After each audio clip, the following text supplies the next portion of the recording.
So, sometime in the second week of December, I went for this trek called Kumara Parvatha, which is classified as one of the toughest hikes that you can do in the Western Ghats of Karnataka.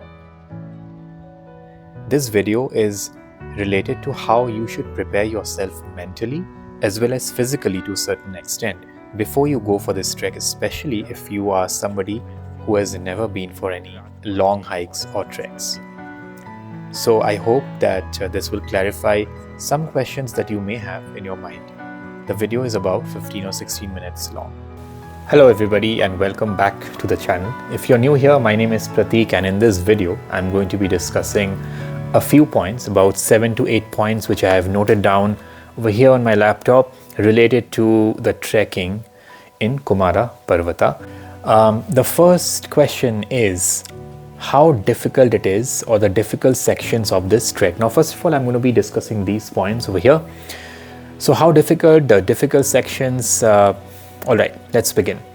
So according to me, this trek can be divided into 3 or 4 different parts. I would prefer to divide it into 3 parts, okay?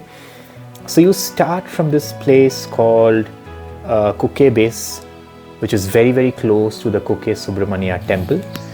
I think just about 1 kilometer away from the temple, you have the starting point of the trek, which is at 150 meters of altitude of elevation. You're starting from almost sea level, so it is extremely humid. About 28-29 degrees Celsius was the temperature. I did this trek last year in the month of December, second week of December. Okay, so you start, and right from the starting point you have a dense forest that you are hiking through, and you start climbing within 5 minutes of your starting time. Climbing as in ascending, and the steepness begins. Okay, so this place, from the forest section up to, I would say, the initial first part, which is located at 700 to 800 meters of elevation, which used to be the previous camping location. I think camping is no longer allowed due to certain restrictions and rule changes and everything. So the previous camping location, and very close to the forest checkpost, this is the first section of the trek, and it is a very dense forest. There is a good amount of ascent and inclination over here, and it is very humid. So the only advantage in this section, I would say, is that because you're going to obviously hike in the daytime, it is not going to be very sunny, because dense forest and lot of trees and plants and huge trees all around you. So no matter how sunny it is, the sun is not going to penetrate much and hit your skin. So that is very good, I would say. So this is the first part of the trek till the camping ground or the forest checkpost. Once you reach the forest checkpost, he's going to check your bag for, I think, alcohol, cigarettes and all of that. Plastic items, so I would suggest do not carry any plastic items, maybe apart from your water bottle. Try to avoid it. Pack your food in your tiffin box or metal tiffin box, or maybe a reusable plastic containers. That will be my advice according to what I experienced. The second part of the hike starts from this previous camping location to a place called Sesha Parvatha. Now over here what happens is, it is a completely open space, right? So there's no tree cover. If the weather is extremely sunny, you are going to face a lot of heat. So you definitely need to carry your sun cap. Without a sun cap, it's going to be extremely difficult for you to hike in this section. So once again, you keep climbing. There is a good amount of ascent up to this place called Sesha Parvatha. In terms of difficulty, it is quite similar to the first part. Not much of a difference. Only difference is that you have no tree cover, so it is going to be extremely hot, I would say.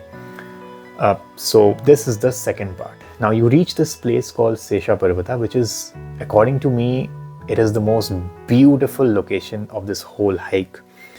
I personally loved this location much more than even reaching that peak, because I think hiking is all about enjoying the journey as well, or the process of hiking and not just reaching the destination.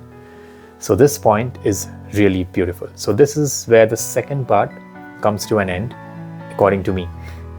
And from this place, Sesha Parvatha, you actually start going down. You descend a little bit for maybe around 300-400 meters or so, approximately half kilometer, maybe slightly less.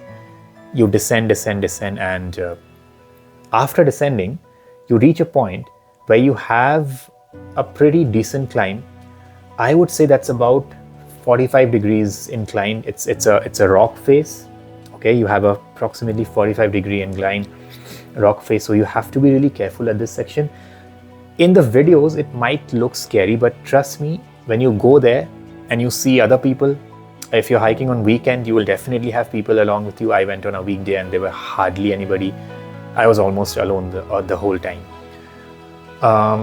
So it looks very difficult and scary in pictures and photographs, but in real life, it's not that scary unless you are somebody who has fear of heights.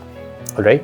So once you cross this part, this so-called steep incline, you will also come across a point where you keep climbing. There'll be a lot of loose rocks and small or medium-sized boulders, which you cross, and then once again you come up to an open section. And this is, I would say, the last final stretch for maybe 200 meters or so. Very gradual, not much of steepness, and you reach the peak, which is Kumara Parvatha. So the first two part of the trek, which is from the base up to the previous camping location, and then from that to Sesha Parvatha, is where you kind of come across the most difficult sections. And why am I using this word difficult? Because it is supposedly the most difficult hike that you can do in the Western Ghats of Karnataka. But mind you, the word difficult can be subjective. Somebody who is a very experienced trekker may not find it difficult, not that difficult, okay? So the difficult part ends over here in Sesha Parvatha, and from there till the peak, you descend, and then you climb that inclined section, the rock face, and then it's a very gradual ascent again up to the peak. So this is about the difficult sections. And what do you need to keep in mind? I think the most important thing is, do not underestimate the landscape. A person whom I also follow online and also met him, he's a very experienced trekker, and he keeps saying this, and I would like to quote, do not underestimate the landscape and do not overestimate your hiking abilities or your fitness. Okay, that's something to keep in mind before any trek, any hike. So that's what I will advise you over here as well. Definitely do not forget to carry a sun cap and at least 2 water bottles, 2 liters of water, because you will feel thirsty hiking in the Western Ghats on a hot day. In the south, you do not have, cold weather is not that common except some places. So in the daytime when it's sunny, you will definitely feel hot. So water is a must. Carry your own food. I carry things like banana, boiled eggs, and soaked peanuts, which are extremely heavy, and it kind of forms a complete source of nutrition that your body needs. So yes, this is something you should definitely keep in mind. Next is how to prepare for it. Now, if you're somebody who's never been for any hikes or treks, or I would say long hikes at least, and you do not keep yourself fit by going to the gym or regular running in your city, then you are going to find it very difficult if you go without any preparation, unless you are in your early 20s and you have that full adrenaline rush, you're in your college, in that age you can basically do a lot of things, although you might have some muscle soreness after the hike.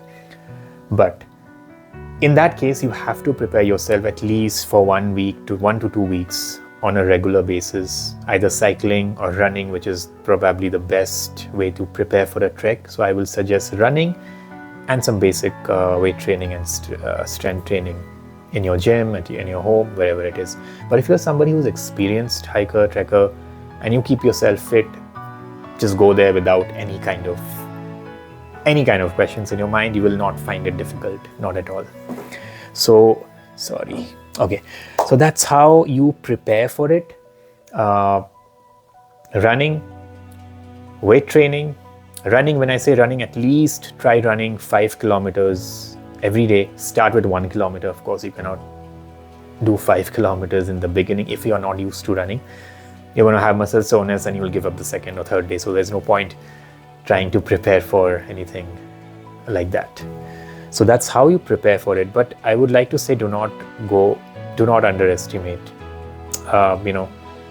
You have to prepare yourself if you are not a regular trekker, for sure. Expected temperature conditions. Now, I went in the month of December. It was the second week of December last year. From Kuke, even though it rained very heavily the previous night, I remember the temperature at the base where I started the hike was about 28-29 degrees Celsius early in the morning at I think 7 o'clock. And it is extremely humid, which makes it very difficult. So the forest section is very, very, very humid, even if it's a place where you have, all covered from all around, because it's a dense forest. So you will hardly have any sunlight, but it is very, very humid. Once you reach that open area, like I said, the sunlight is going to be very difficult. So the temperature could rise up above 30, 32, 33 degrees.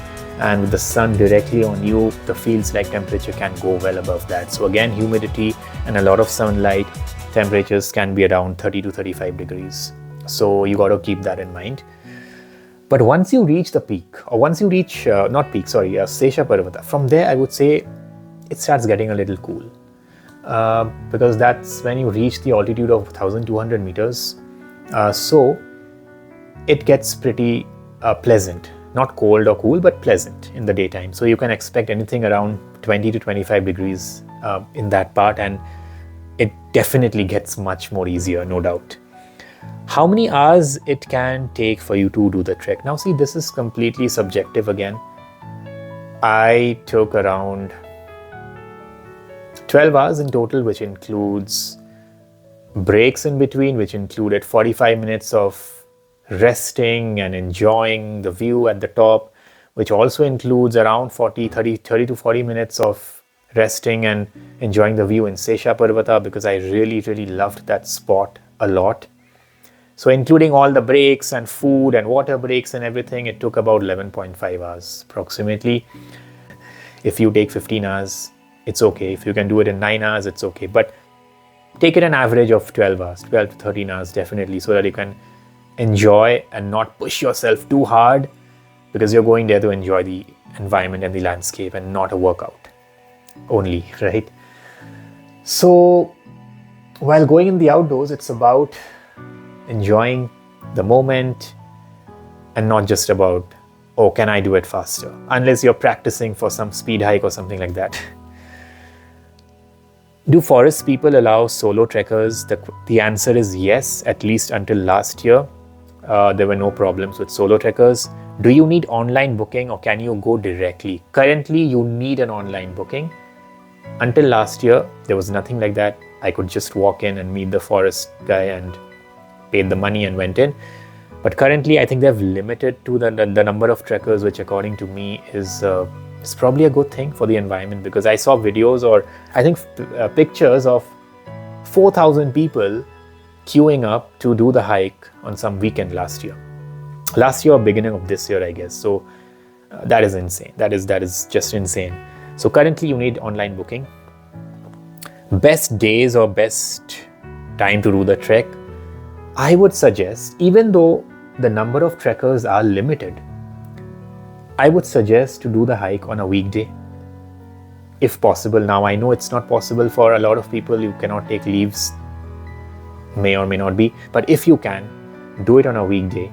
Avoid any national or state holidays or any kind of government holidays or school holiday days. The Christmas to New Year kind of time, you must avoid it if you are somebody who hates overcrowded places. Now it's great to go with a few people, no doubt, But imagine you go to a beautiful location for hiking and you have like hundreds of people around you, or even like 50, 60 people making noise, listening to music, and it's just chaos. And I personally do not enjoy such environment.